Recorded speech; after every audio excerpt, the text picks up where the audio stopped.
This is Inside Indiana Business Radio for the afternoon of Thursday, July 10th, 2025. I'm Alex Brown.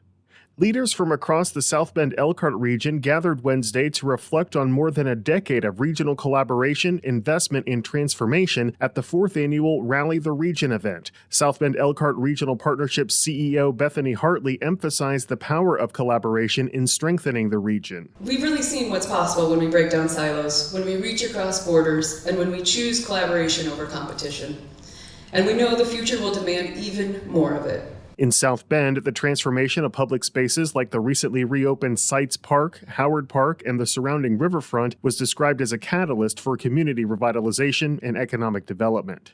Decatur Plastic Products, an automotive components manufacturer in North Vernon, is under new ownership. The company's assets have been acquired by Elton Manufacturing in Ontario, Canada, though financial terms were not disclosed. The company is being rebranded as Elton USA.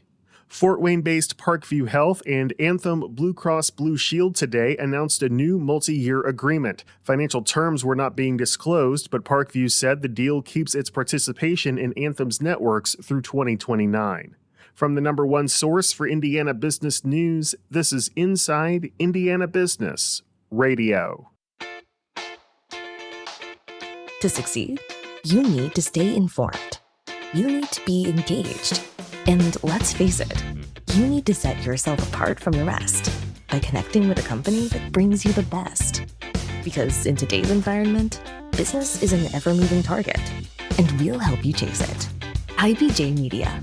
The best of business is in us. Get started at ibjmedia.com/youngprofessional. Options Schools plans to send a letter to the state legislature in the coming months with an urgent plea: reinstate funding for alternative schools. IIB's Marek Mazurek has more. Alternative schools provide education to middle and high school students who might struggle in a traditional school setting. The latest state budget slashes funding for alternative schools from more than $5 million in the last budget to just $760,000 over the next 2 years that will go to a specific type of alternative school. The Indiana Department of Education identifies potential alternative school students as those who are parents, intend to withdraw from high school before graduation, work to support their families, or are disruptive in their current school. The new state budget provides only enough money for schools dedicated to educating students in recovery from or struggling with substance abuse. Recovery schools will get $10,000 per student. Most of Indiana's alternative schools are not accredited recovery schools. Indiana has only one, Hope Academy in Indianapolis, which had 55 students last year. The budget leaves the other 200-plus Indiana alternative schools with a funding gap. Mike Augustin, CEO of Options Schools, has written a letter to the legislature which he hopes leaders of the over 200 alternative schools in the state will sign. Most likely, alternative education funding will need to be considered in 2027 during deliberation over the new biennium's budget. I'm Marek Mazurek for Inside Indiana Business Radio.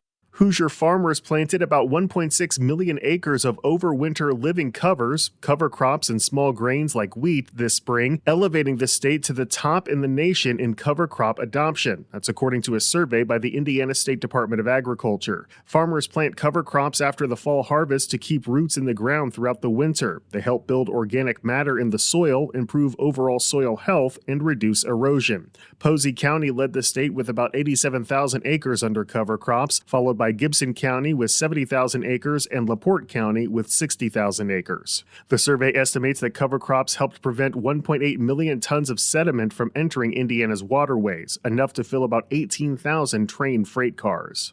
A major data center project is moving forward in Michigan City, and though local officials claim the proposal is an outstanding economic opportunity, they aren't divulging many details. The Indiana Economic Development Corporation recently approved tax credits for an $832 million data center project in LaPorte County labeled only as Project Maze. Clarence Hulse is president of Economic Development Corporation Michigan City. We are working on a usually large project, and they have requested the city put together a TIF area for the properties they're working on.